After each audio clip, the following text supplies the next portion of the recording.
on slipping, slipping, slipping into the future. Time keeps on slipping, slipping, slipping into the future. You hear that? That ticking? I know it's soft, but it has been ticking since, I don't know. It's amazing it still is. Pretty much everything in the world can be summed up with this simple sign. War in the Middle East. My Datsun 180B. No, actually. Jesus has given up on me. Liberal asylum seeker policy. Greens asylum seeker policy. Labour asylum seeker policy. See, space seems empty, but really, space is dense with forces. Subatomic, gravitational, environmental, political, sexual, mystical. And not just outer space, this space, here, between us. In Houston, there is a problem. So the more I understand about time and space, the less I understand why certain things happen in it. With all these forces affecting us all the time. We live in a constant state of change. So I'm minimizing the variables. I've decided to make myself a strong, fixed point in the universe so I can figure out what forces caused the people I love to move to Canberra and why disease silently took my child, O'Brocky, away.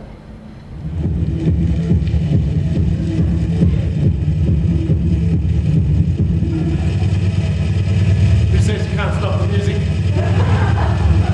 The road not taken. Two roads diverged in a yellow wood, and sorry I could not travel both. Sometimes standing here hour after hour, I wonder if this really is a job. Waiting for the iPhone 9. I'll leave it on in case my wife... One of you guys leave your phone on? That's all right, we'll just... Well? Who was it? You know, I sometimes feel like God in this job. I mean, I control speed. I control time. I put up my sign and you deal with it. Except I'm more powerful than God, because there's no question that I exist. No, we're not talking about some commandments on some hypothetical stone tablets or a metaphoric burning bush. I'm making my commandment right in front of your face, and you better follow it or I will strike you down! Thou shalt stop! Watch.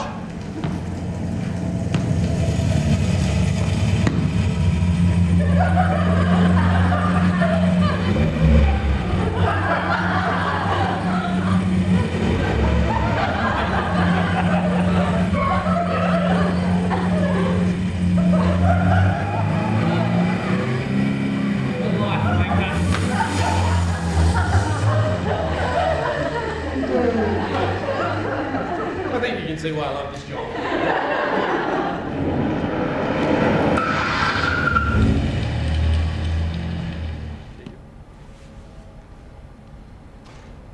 Imagination is the key to my success. I look forward to coming to work every day. Here, my imagination can run wild. In fact, I know it's not technically my field, but I've had a go at this Einstein stuff. So let's say this road becomes a road of time. If I move this way, I'm 5 seconds earlier than where I was at 0. But if I dash this way, sort of like standing in the middle of the periodic table where the elements in one direction Oh, you missed that connecting bit, didn't you?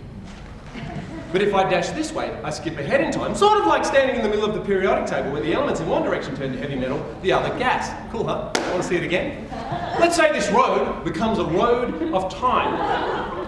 We were seated next to each other at a performance of King Lear, and after interval, the large-ish man in front of us developed quite a nasty case of wind.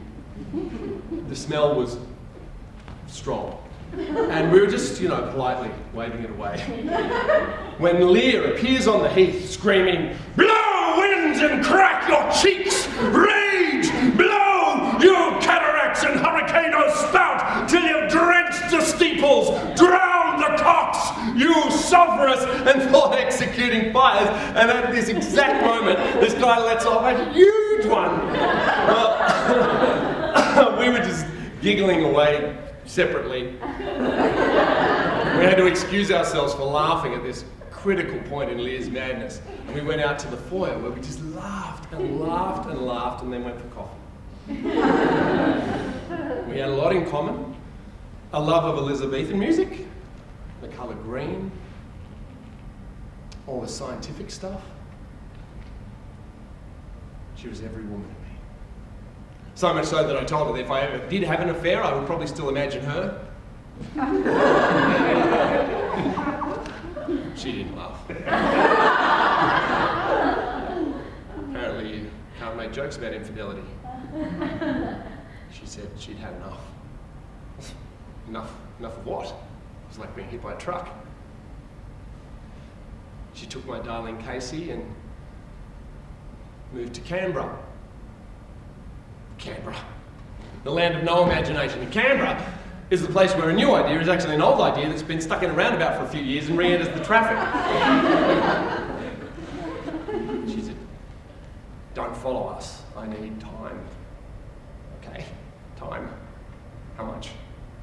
A minute? A month? 6 months? Eternity? But one day you wake up, you realise you don't know where you are or how long you've been there.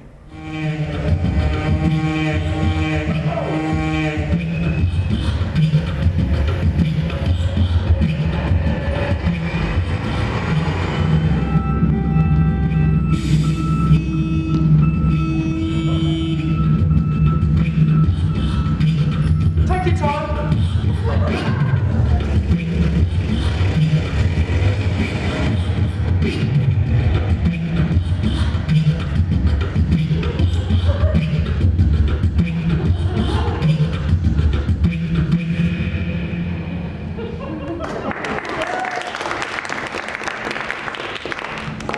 Combine the radio road with the road of time, we get really interesting.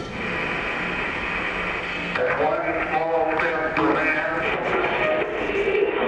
And today, Prime Minister Ricky Ponting. So nothing will save the government. The winner is Sydney.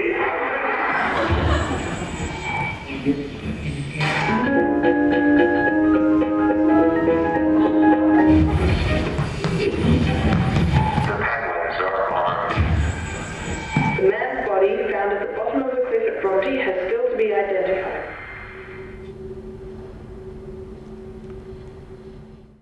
Out here, combating hail, sun, learner drivers, my mind returns time and time again to the big why.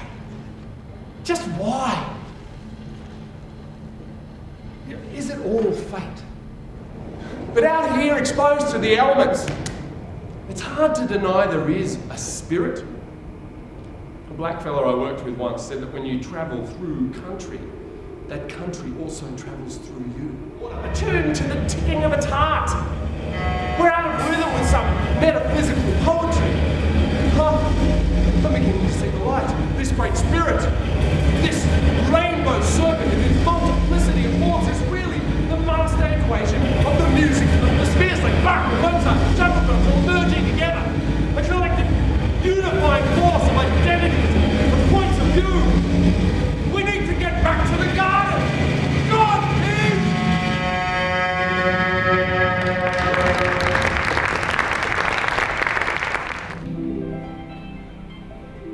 The irony of my death has not escaped me. Then you contemplate fate too much, then bang, tragedy, hit by a 10-ton dump truck. Apparently it was a busy day the day I died. Lovely music, nice fluffy clouds to lounge on, just like I always imagined.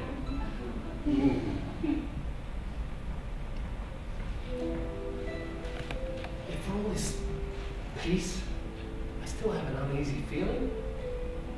Feeling like I'm looking at this waiting room to the afterlife through some sort of window, even though I'm inside that window myself. I keep looking behind me, thinking I'll be able to look through another window into another space, as though what I see is what I imagine, but not what's really here. Makes me think that if on Earth I had a different image of the afterlife, then I'd be inside that window now. Like, if you imagine all 9 circles of hell like Dante, or imagine yourself being reincarnated, whatever that would look like. Then that's what you would experience. There was this woman in front of me in line. She was crushed by her own Land Cruiser in her driveway. She got out to move her child's scooter and the cruiser rolled anyway. She said that there is a hell of sorts, but when I asked her more about it, she said she'd heard it's nothing. What I thought about that? Being conscious in nothing. More horrible, I think that would be.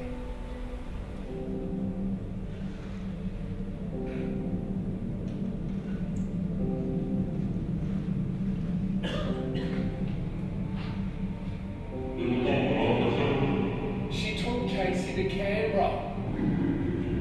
No, not for Questacon. What? Of course I love Hilda. The end of the earth. Oh, come on, I didn't really feel like God. The freaking program isn't that bad at like. Oh, loser.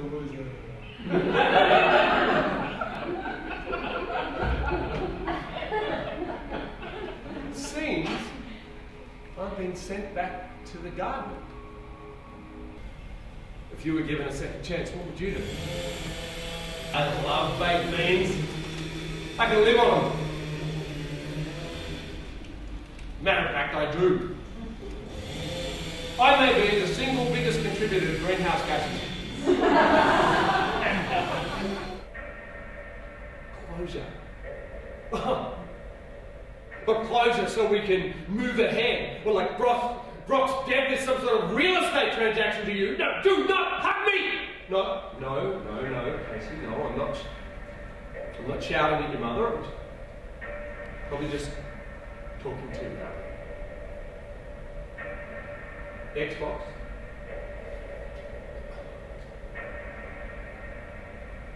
I can hit Rocky's points. No, look, you go and do that, darling. I've got to go back to the uni and mark those papers. And I got in my car and drove to the staff room and smashed the walls with my fists.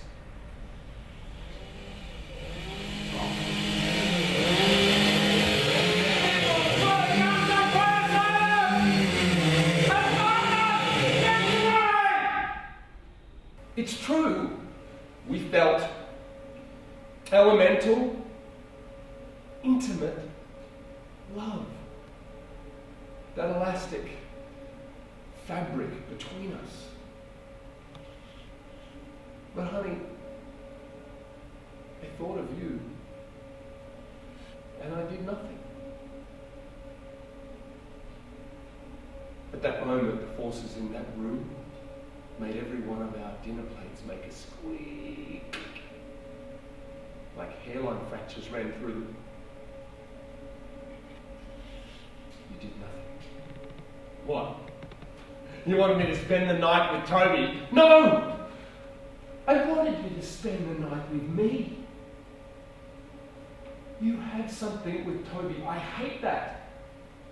That is something that we used to have. That is a marriage of conversation, of going to the theatre, of words, of hugs. You've been thinking of me and doing nothing since Brock died. You're not dealing with reality. Oh, reality, there's a concept. Einstein would deal with me! Deal with us. Deal with the agony of here and now. How can I deal with a woman who kills little animals for a living and comes home with the smell of death on her hands? How can you do that for a job and not deal with the responsibility of what you're doing in the here and now? Because Because I want to find a cure. Of all of the times I can think of something to say, this wasn't one of them. So with her heartbreaking and me standing frozen, unable to comfort her, Hilda said, I need time. And so do you. Don't follow us, for now. All I know is Casey and I need to get off this no-through road with nothing on it. It is the star to every wandering bark whose worth's unknown, although his height be taken. Love's not time's fool, though rosy lips and cheeks within his bending sickle's compass come. Love alters not with his brief hours and weeks, but bears it out even to the edge of doom.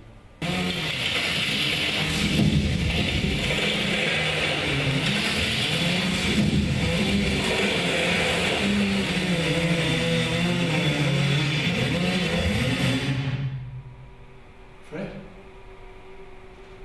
I think I missed a key element of your personality. I know the slow Fred, the stop Fred, but who's this Fred? This is Fred on the edge. What's in there, Fred? The mystery? The bridge? The deep space? The true fabric of time? Vast possibilities link slow and stop. While man's world can be reduced to ones and zeros, there's infinity between the slow of the one and the stop of the zero. Here is creativity. Here is the undefined.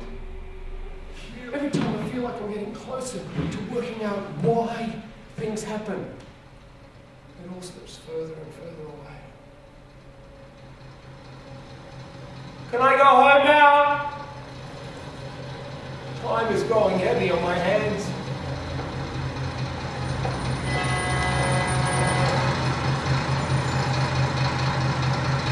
My time up, mate? Grab a left.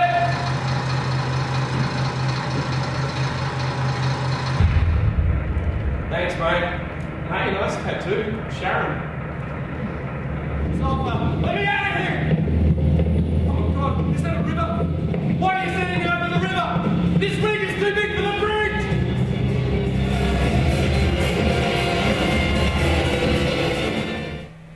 Nothing doing. Doing nothing. Fred!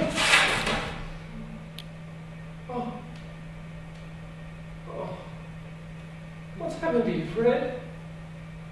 Green sleeves was my heart of gold, and who but my lady green sleeves? Do you hear that?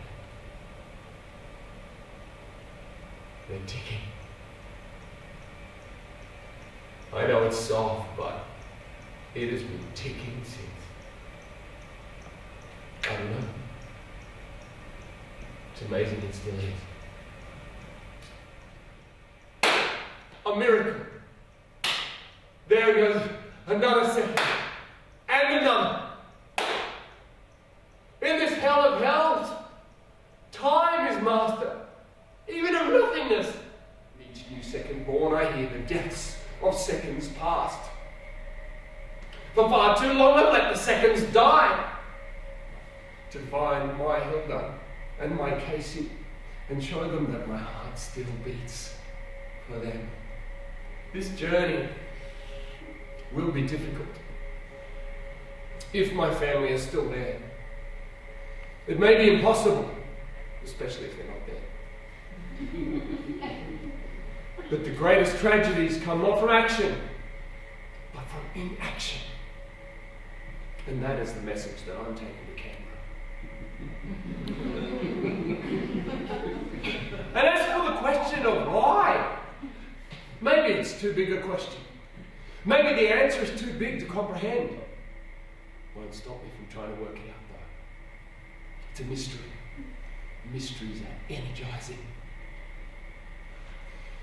I bid you adieu. Soon you will no longer be an audience, but actors too in the world outside these walls. My wish for you, no matter which road your imagination takes you, well, Alexander Pope said it the best. Where'er you walk, cool gales shall fan the glade. Trees where you sit shall crowd into a shade. Where'er you tread, blushing flowers shall rise, and all things flourish where you turn your eyes.